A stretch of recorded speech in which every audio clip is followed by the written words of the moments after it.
Ah. Welcome to At the Kitchen Counter, where we serve up stories and insights from educators, straight from my grandma's kitchen counter. I'm your host, Alyssa Fabian, also known as Farmer Fobs. This kitchen counter is not only the beholder of great conversations, but also a place where learning has taken place. My guest today is the Lunch Lady. Woo! Now, most podcasts would introduce you and read your bio, but we're just here at the kitchen counter or in the lunchroom. So tell us a little bit about yourself. Yeah, absolutely. So my name's the Lunch Lady. I came out of an epic ed tech kitchen competition 2 years ago at ISTE. I am sort of the doppelganger of Cat Crawford at Dramatic Cat, and I've been in education for 20 plus years. I won't even tell you how old I am now because I'm going to make you feel a little old. No, You know what? The Lunch Lady embraces her shape and her age like no other, so do not worry.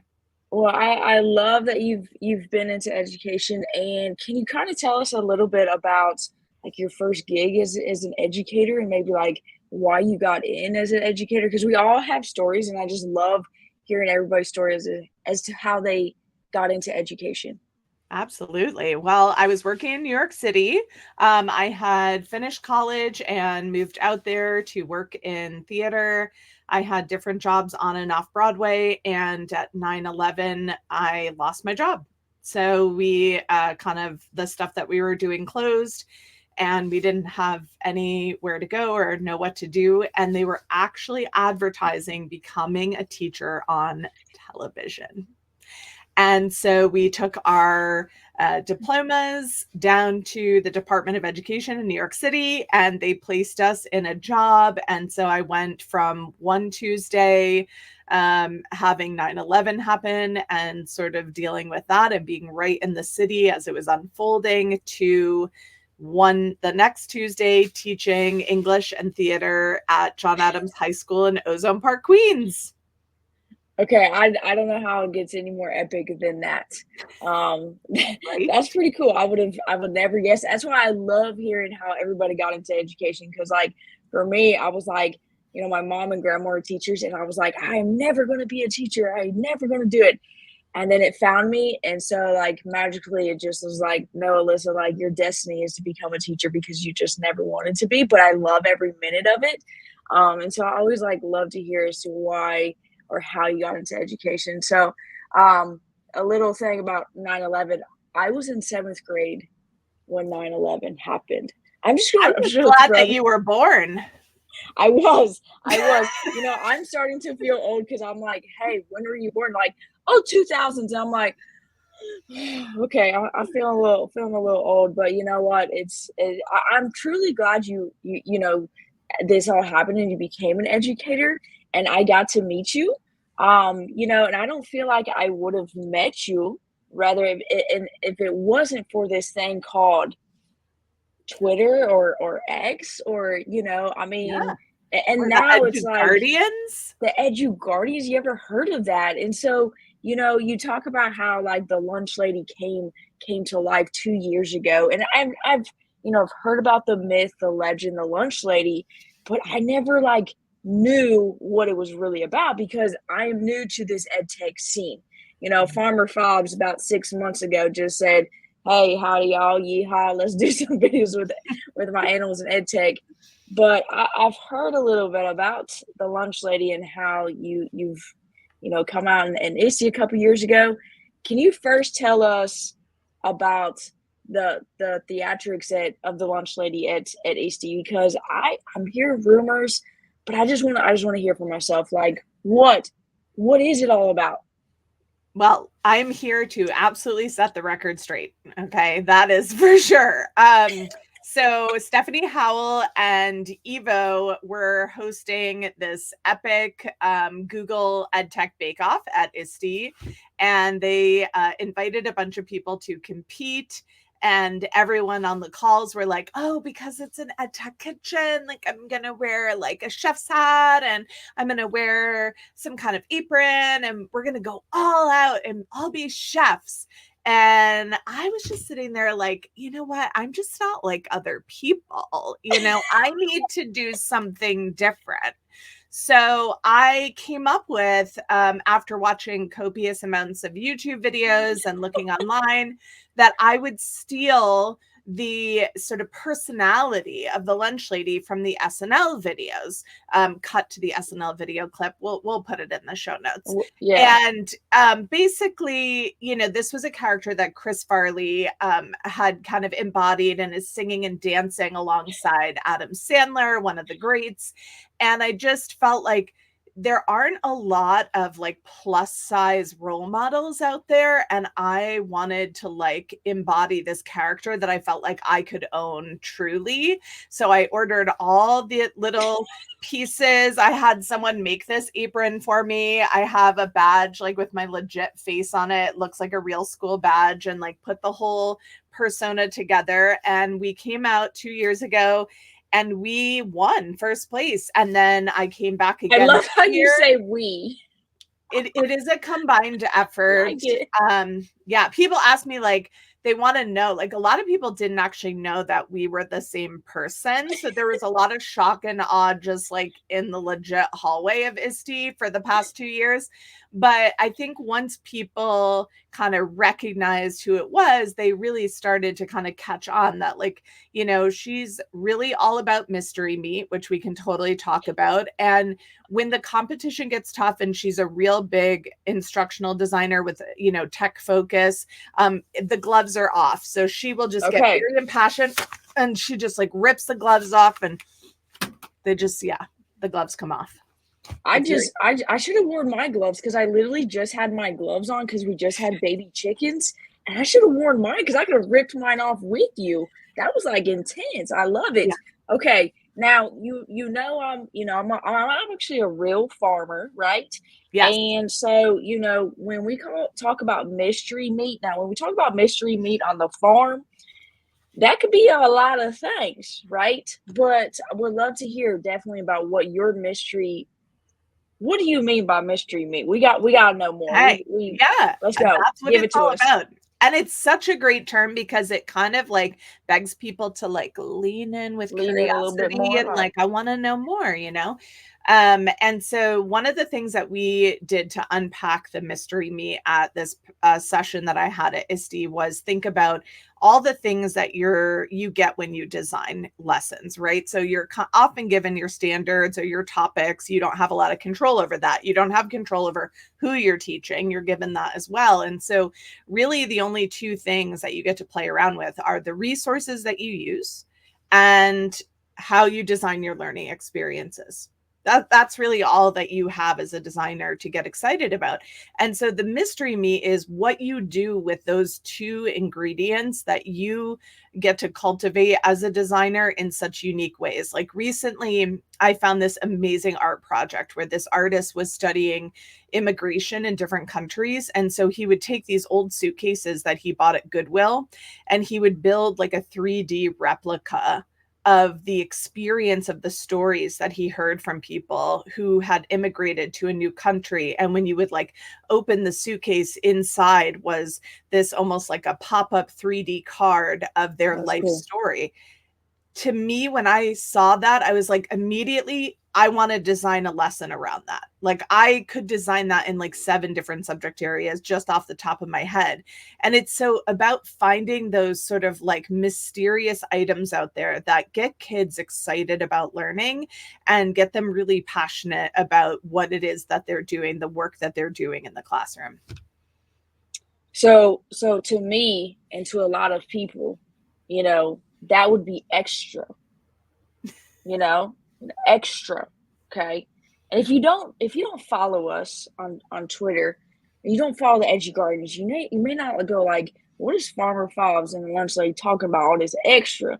Well, that is totally extra, and I know for you and we're definitely those extra teachers or those extra educators. We go and we're like, how can we make this bigger and better and shinier and more interactive? Like we're always trying to find ways to make everything, and I literally say everything, extra. And I think for me is that I love surrounding myself by people, by like-minded people that have this extra mentality. I think that's why we clicked. You know, I think this whole edgy guardians and different people that we're able to find this community about being extra. And that's exactly what the lunch lady is, you know, everybody was out here being chefs and you're like, Mhm. nah, nah, nah, like I gotta be extra. And so I think, you know, is you know, so oftentimes we're told not to be extra, but we've really literally found this community of people that are like, what's your extra? Bring more and bring more and bring more. And so I really enjoy like, you know, piggybacking off of everybody's ideas and, you know, everybody kind of like continues to take everybody's ideas and go extra more. Let's go, let's elevate it more. And to see this community come, you know, come together to do all this extra. And it was really cool because I didn't get to go to the Bake Off this year at ISTE, but it was so cool to see the community, what the Bake Off. And so shout out to, you know, Stephanie and Evo for really creating this because I think it was so cool to see. I think the octopus is that, you know, Mhm. that's who dethroned you, I think.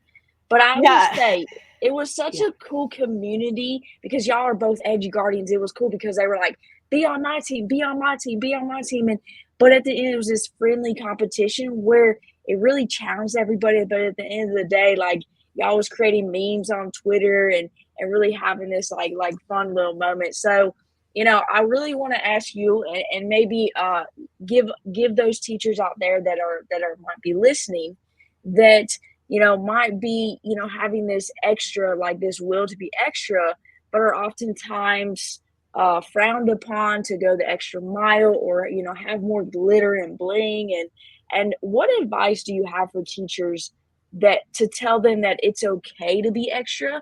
And as we know, find your people and surround yourself by people that are like-minded. So what advice would you have for those teachers that want to be extra Yeah, it's like you? and you know what's great is like I love it for teachers, but I've also raised two young girls who are in college, and I feel like I've also given this advice to many children over the years that like don't worry about what other people are thinking about you because they're worried about what other people are thinking about them.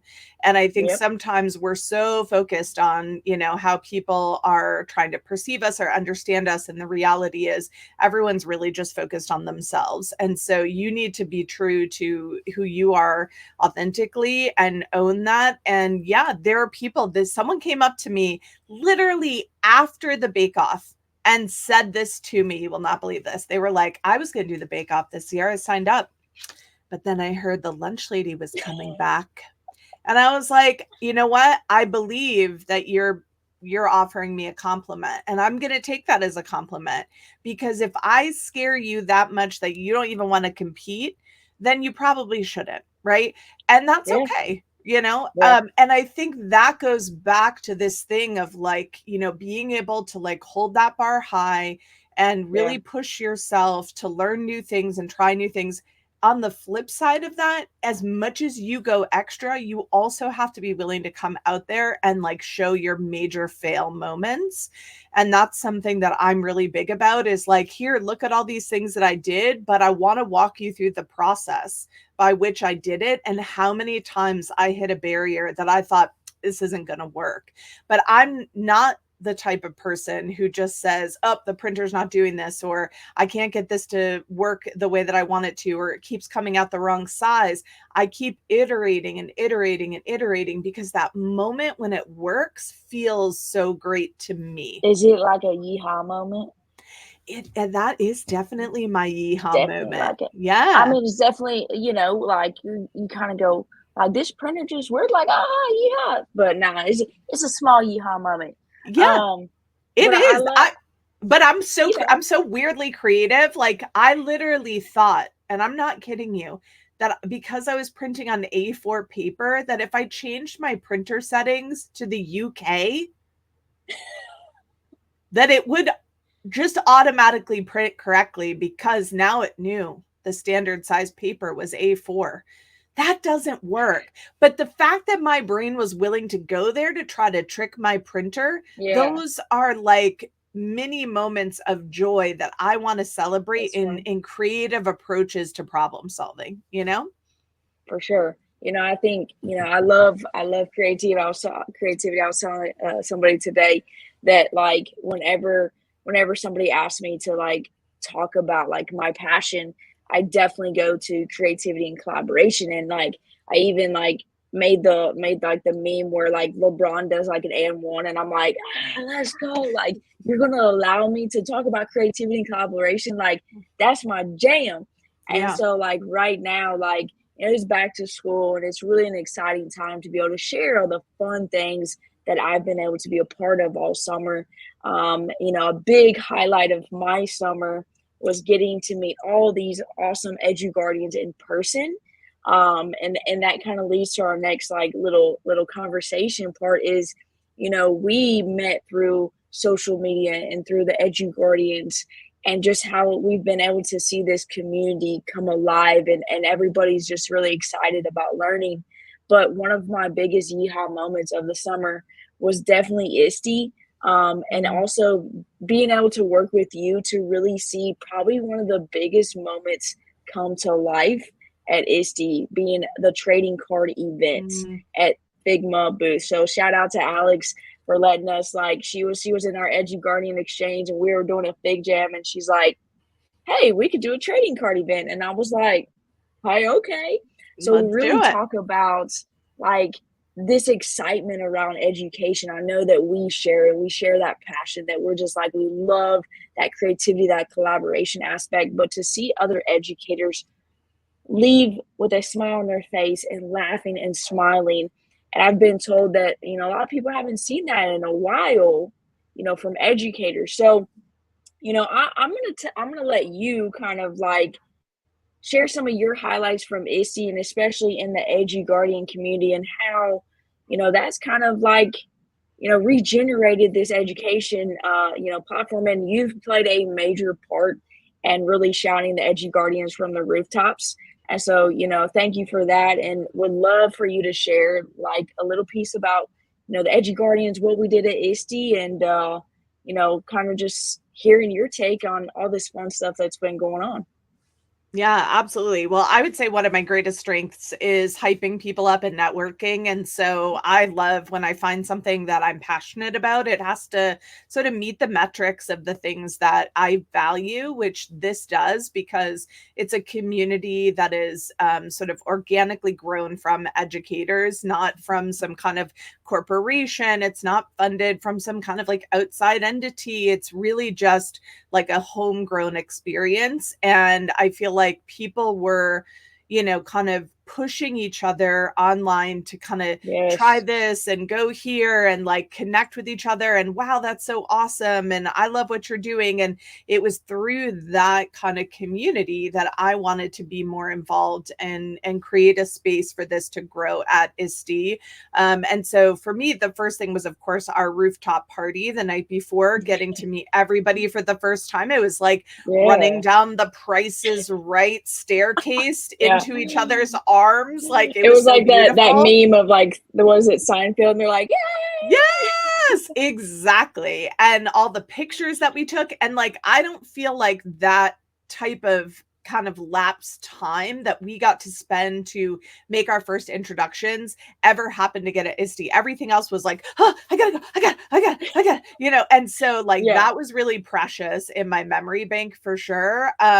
It was interesting. I think the trading card event was something I was looking forward to so much, but I also had a huge blast at the Swivel Mirror Talk event that we did, Yeah. and like That was coming in cool. there with our Tech T-shirt Tuesday Yeah. picture, and then like watching, one of our own win. Like that was just Yeah, so that was cool. beautiful, and like just her reaction and like screaming and jumping. Like I Yeah. just love that. But actually, one of my favorite memories is like a top secret spy kind of stalkery moment. I was walking home from an event, and I happened to walk past when you guys were all at karaoke, but like all the windows were open. And so I just stopped and like just took in the interactions of people. Like you said, the smiling faces, the Yeah. positive body language, people cheering each other on. And I think those are the things that this community is so well known for, and why I'm so proud to be a part of it. Yeah, I know, right? Okay, there's no crying on the farm, as my grandma says. So toughen up right here real quick. Tough up now. Tough up, tough up. No, it's really those magical moments that I saw. I know for me, I took a step back at the trading card event at the Figma booth, and I was like, holy cow, is all of this came together, and to really just like see that vibe of everybody just smiling and trading cards. And I think people can't wait to the next one. And I know our community, we can't even keep the same trading card as we did at this ISTE. We're No, going to no. up it and keep on upping it. And I know like you had such a great idea because we did like five like special ones and the limited versions. And so Yeah. now I think people are like, mine's got to have glitter, mine's got to have a case, I got to up mine. And so it's really in that positively like up in your game. And yeah, you're not necessarily trying to run up everybody, but you're just trying to enhance that creativity and have fun and engage with the community. And it was really a time that like I look back at those pictures that we had at the quizzes booth, with our shirts, at the mirror booth with the Tech T-shirt Tuesday, and the Figma booth was just like this crowd of people that I truly would have never gotten to know and be know anybody outside of my work that I usually do there. But I've been able to really engage with everybody and have this just like this so much fun and this like re-energizing thing. So I think it's really, really cool. It's been so cool to see the trading cards in the mail. Mm, And I know you take place in this as well. And so getting people from overseas, throughout the whole world, like we've gotten these trading cards, and it's only going to grow and continue to be, as I always say. And we made a shirt for you, and be an extra edgy guardian. It's okay to be an extra edgy guardian, right? So many amazing, amazing things that we look forward to. And Farmer Fobs and the Lunch Lady, I think this is just something that's just going to continue to roll, you know? And yeah. so it's really At been, least now I know where we're getting our chicken from. we're, Um, yeah, yeah, yeah, kidding, yeah, I kidding. know. That's a whole other I mean, episode on. a few will eat. I mean, Yeah. maybe a Well, we couple. I'll I'm let you to just call. renaming. I won't name those chickens. I ain't gonna name those That's good. chickens. Don't That's like name them one rule. because Okay. we're just going to change Yeah. the name of our cafeteria from farm to cafeteria. Oh, Just okay. people are going to be fancy about it. But here's what I was going to say is this week I went and I mailed off like 50 of the trading cards that I had to Malaysia. Sweet. And what Yeah. was Do we want to talk hilarious, about that? yeah, I just want to Yeah. explain that. Like, what was Yeah. hilarious to me is, so I was going back and forth trying to get like the address right, and it just was a different kind of order of numbers and letters in the address than I was traditionally used to. And so then I was like Googling it, and I couldn't really get like a strong answer on like the format of like a Malaysian postal address. And so when I went to the post office, I'm like, surely they will help me when I get here. And I had it all like taped up and ready to go. And I had like a sticker where I had written all the information. So if it was right, I could just put it on, we could be good. And the guy was like, I don't know. If you wrote it, it's right. And I was like, Oh boy. He I must be one of don't my know relatives. if that's gonna make it, but that might be the Texas motto, you know. So we have a lot of faith here that our US postal system will be sending this overseas for 82 cents. I can't mail Oh, Dallas a bunch of cards for 82 I was cents. about to So say, I hope they get there because that was such a that I know that was another yeehaw moment. Like that was so cool about being able to. And I actually had her on the I podcast know I last loved episode. her She episode. is like, man, she is so cool. Yeah. All right, so we're gonna close up, but Okay, I'm ready. before we end, I always end is, if you had to pick something, whether it's in your career or something that happened this year or something recently, what is your yeehaw moment? So I'm gonna say that my yeehaw moment was getting to go to Singapore last year with Google Champions. And it wasn't just the Google Champions event. It was meeting educators from 19 different countries, most of which I had never done any type of collaboration with previously, because the pipeline from here to APAC is just not as strong as it has been from the US to some other kind of countries or continents. And so this was a very unknown group of educators to me. And it was one of the first times that I was in a space with people where everybody was just feeling very open to sharing and inviting people into learning about their cultures. And we were all dancing as a community and teaching each other dance moves. And hey, listen to my favorite song. And this is my favorite song from this country. And this is my favorite song. And it just felt like such a safe and welcoming community to be a part of. And everyone was so interested in each other. We all just wanted to unpack what everybody was about. And I don't think I've ever been in a space like that. And I hope to find myself in that space again. I mean, I may have like made a promise that I'd go visit all 19 countries, working on that. If you'd like to give, there's a 1-800 number right below. Yeah. We'll add those in the podcast notes. That's right. But that to me was like the biggest moment, and to be able to talk, I got to do a session on juvenile justice and changing and disrupting, access to technology and the school to prison pipeline. So those are all things that I'm super passionate about. And I felt like people were really invested in working alongside us and figuring it out, whatever the issues were in their spaces. And that's just super powerful, Well, I think the Google Champions is such an amazing moment for everyone that goes through it, and I love hearing everyone's story. That sounds super cool. I know I'm I got to get there. Now I don't know if I'm going to go to Singapore because, but baby steps, because I've never been out of this country. So, I know you keep pushing me. You keep pushing me to do things, and I appreciate that. So I feel like that's going to be one of those things. You're going to be like, Alyssa, I'm going to one of these 19 countries. You're going with me. We'll see. We'll see how it goes. But, I think you have, such an amazing story. And I appreciate you always pushing me. You're like, Alyssa, do this. Well, sometimes you call me Alyssa, and sometimes you call me Farmer Fobs.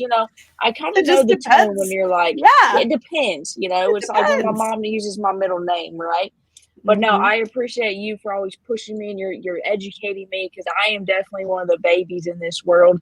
And so it's been fun. We laugh and we have a lot of fun, but we have the same passion, and I know that we're truly trying to make a difference in education. So I appreciate you, Kat. Thank you. It's reciprocal. Because you're teaching me about the tick the talk, or whatever it's called, and like how to make CapCut videos. And so, we're learning from each other. It doesn't matter when you come into this space, we all have value to bring. And I think that's what this community and what our relationship really embodies. So I agree. And I appreciate you too. Don't make me cry again. The tears with the lunch lady. Tears with the lunch lady. Nope, we don't cry on the farm. We're tough. We built by being tough. Okay. Yeah. All right, y'all. We're closing things up. So thank you for joining us at the Kitchen Counter. Stay tuned for more episodes, and remember, great conversations can start at the kitchen counter. All right, we'll see y'all. Bye. Bye.